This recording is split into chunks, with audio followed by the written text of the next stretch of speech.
Hello and welcome to Newsday from the BBC World Service with Nkema Fejika and Claire McDonnell. Is it okay for a man to compliment a woman on how she looks on social media? We'll consider how an exchange on the LinkedIn website has provoked an international debate about sexism.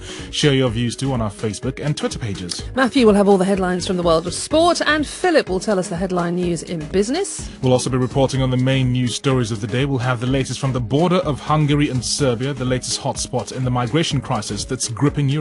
And we can see the anti-aircraft fire going up, red tracer fire, and then the flashes from the aeroplanes, 1, 2, 3, followed by the thuds of their missiles as they land. We'll have a first-hand account of the continuing fighting in Yemen. All that to come after the latest world news. There's a lively debate going on our Facebook and Twitter pages over the issue of sexism. It's been sparked by the story of a 27-year-old British lawyer who objected to a comment made to her by an older male lawyer via the LinkedIn professional networking website. This is what the man said after seeing Charlotte Proudman's picture on the social media site. Now, I appreciate this is probably horrendously politically incorrect, but that is a stunning picture. Well, Charlotte wasn't impressed, and she published a message on social media saying it was in the public interest to expose the act of sexism. She told the BBC that she's received many messages like it. We need to take the next step collectively, men and women together, and we need to call out that sexism because that is the only way we are going to make a significant change within our generation. It is not acceptable to objectify women on the basis of their physical appearance. I want to be treated equally. I want to be given the respect that I deserve as a barrister practicing in family law and human rights law. I do not want to be seen through my body. Well, it has caused a very heated debate here in the UK. Was the male lawyer's comment inappropriate and was the woman lawyer's reaction over the top? Well, Peter Lloyd is a journalist and author of a book called Stand By Your Manhood, a game changer for modern men, and Louise Pennington is a feminist writer and activist. So, who was in the wrong? She was absolutely wrong, and her response was wildly disproportionate. His comment was singular. It wasn't a catalogue of comments. It was in no way harassment. It was very politely worded, and it was respectful.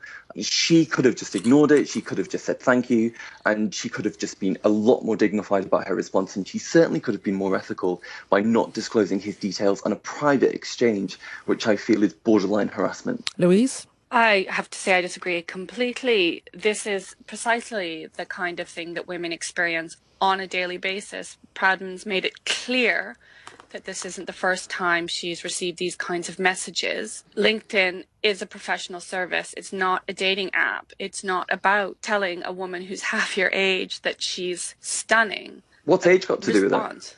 Pardon? What has age got to do with it? Well, it's the idea of the entitlement of a man approaching a much, much younger woman. I doubt very much we will have seen a similar comment from Carter Silk to a barrister of the same age as him. How do you know that, though? You're making an assumption about male heterosexuality and you're vilifying it in the same way that Charlotte Proudman has. Her response was much more ageist than his comment was sexist.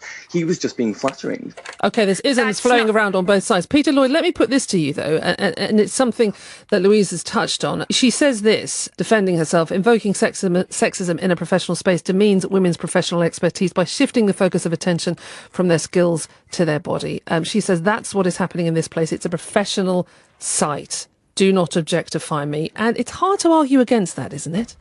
Well, I do agree that his comments were inappropriate for that site, but this isn't really about LinkedIn etiquette. This is about the social cleansing of male heterosexuality. This is about her making an overblown reaction. She's almost like a Stepford feminist robot, coming up with all these comments about objectification and sexism and patriarchy. And this is the thing, isn't it, Louise? It was. You may say it was out of kilter with this site, but it does make men like Peter think, well, when can I compliment a woman then, surely, doesn't it, this kind of argument? No, I think it's pretty obvious that you don't approach a strange woman on a social media site who's connected to you in any way and comment on her appearance. It's never appropriate to do so. Peter Lloyd and Louise Pennington talking to us earlier. Lots of you commenting on this one. Dan Adams says this on our Facebook page. Haven't we become a bunch of oversensitive babies? Just one of many views coming into the programme. Rebecca Casby is here from World Update, and she looks lovely. That scarf is just absolutely... Oh, you're such a charmer. There you go. What have we got coming up on the programme? She didn't mean it. Face for radio is what I normally get. Well, we're going to be looking at the topic of euthanasia, as British politicians are going to be discussing a bill in Parliament today on whether to allow terminally ill people to end their lives, but with medical assistance. Lots of moral and ethical arguments on both sides of that debate. Also, we're going to be bringing you this.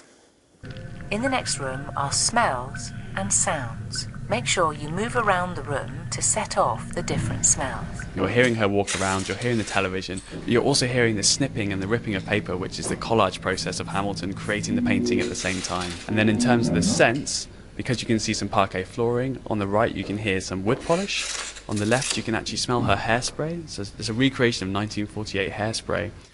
It's an exhibition at London's Tate Britain Art Gallery, and it invites visitors to experience the art with their ears and their noses and even taste things as well. It all sounds very intriguing. That's all coming up in about 90 minutes' time. This has been Newsday. We're back same time on Monday. This is the BBC World Service. The news is in a couple of minutes after this. Languages, many. Population, huge. Cities, mega. India, the world's largest democracy, is diverse and complex with a rich heritage. Its economy is on the rise, but will this improve the lives of the millions still living in poverty? In a series of programs and reports, the BBC World Service is focusing on India.